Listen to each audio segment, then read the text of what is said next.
Hi hello കൂട്ടുകാരെ, നമുക്കിന്നേ ചെമ്മീൻ വെച്ചിട്ട് വട, അതായത് പരിപ്പ് വടയൊക്കെ ഇല്ലേ, അതേപോലെ വട ഉണ്ടാക്കിയാലോ.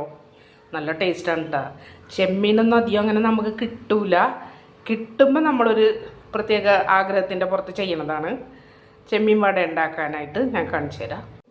ചെമ്മീൻ വട ഉണ്ടാക്കാനായിട്ട് കുറച്ച് ഉള്ളി ഇത്തിരി കുറവായിപ്പോയി, ഇവിടെ കുറവേ ഉണ്ടായുള്ളൂ. അത് ഉള്ളി, ഒരു കഷ്ണം ഇഞ്ചി, കുറച്ച് വെളുത്തുള്ളി, ഒരു തണ്ട് കറിവേപ്പില, നമ്മുടെ കാന്താരി 3 എണ്ണം, പിന്നെ കുറച്ച് കുരുമുളകൊക്കെ നിർബന്ധമായിട്ടും വേണം കേട്ടോ, അപ്പോഴേ അതിൻ്റെ ഒരു ടേസ്റ്റ് വരുള്ളൂ.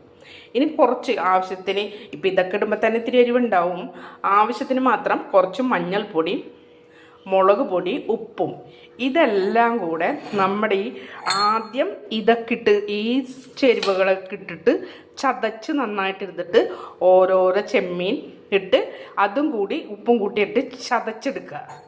എന്നിട്ട് കാണിച്ചു തരാം. നമ്മൾ ചെമ്മീൻ ഇതെല്ലാം കൂടെ നന്നായിട്ട് ചതച്ചെടുത്ത് ഇനി ഇതൊരു ഇത്തിരി നേരം, ഒരു 10 മിനിറ്റ് ഒന്ന് റെസ്റ്റ് ചെയ്യാൻ പറ്റും. നമ്മൾ ചെമ്മീൻ ഇതെല്ലാം കൂടെ നന്നായിട്ട് ചതച്ചെടുത്ത് ഇനി ഇതൊരു ഇത്തിരി നേരം, ഒരു 10 മിനിറ്റ് ഒന്ന് റെസ്റ്റ് ചെയ്യാൻ വെക്കാം, ഉപ്പൊക്കെ ഒന്ന് പിടിക്കണ്ടേ. എന്നിട്ട് കാണിച്ചു തരാം കേട്ടോ. അപ്പം ചെമ്മീൻ വടയൊക്കെ ഞാൻ മറിച്ചിട്ട് ഒരു സൈഡൊന്ന് മുരിഞ്ഞപ്പോൾ മറിച്ചിട്ട്, ചെറിയ തീയിൽ വേണം ഇത് വേവിച്ചെടുക്കാൻ, അല്ലെന്നുണ്ടെങ്കിൽ കരിഞ്ഞു പോകും. നല്ല ടേസ്റ്റാണ് കേട്ടോ. ഇതുപോലെയൊക്കെ ഒന്ന് ഉണ്ടാക്കി നോക്ക്. ചെമ്മീൻ കിട്ടാനും ബുദ്ധിമുട്ടാണ്, കാശും വിലയും കൂടുതലാണ്. പക്ഷേ എന്നാലും വല്ലപ്പോഴൊക്കെ ഒന്ന് ഉണ്ടാക്കി കുട്ടികൾക്കൊക്കെ കൊടുക്കുകയാണെങ്കിൽ അവർക്ക് ഭയങ്കര സന്തോഷമാവും. അപ്പോൾ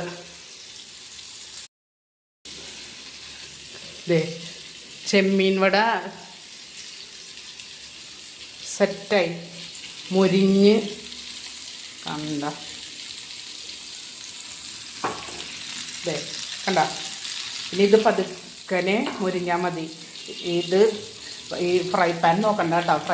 ഫ്രൈ പാനൊക്കെ പോയിട്ട് ഞങ്ങളത് മൊത്തം ചിരവിക്കളഞ്ഞ് നല്ല പാനാക്കി എടുത്ത് വെച്ചേക്കുന്നുണ്ട്.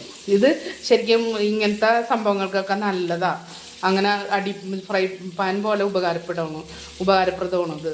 അങ്ങനെ അടിപിടിക്കുകയോ ഒന്നും ചെയ്യില്ല. അപ്പം ഞാൻ ഇത്രയും ഈ വീഡിയോ ഇഷ്ടമായാൽ ഒന്ന് ട്രൈ ചെയ്ത് നോക്കട്ടെ ആദ്യം തന്നെ. എന്നിട്ട് ഫീഡ്ബാക്ക്, നിങ്ങൾക്ക് ഇഷ്ടമായോ ഇഷ്ടമായില്ലേ എന്നൊന്ന് താഴെ കമൻ്റായിട്ട് എഴുതാൻ വേണം.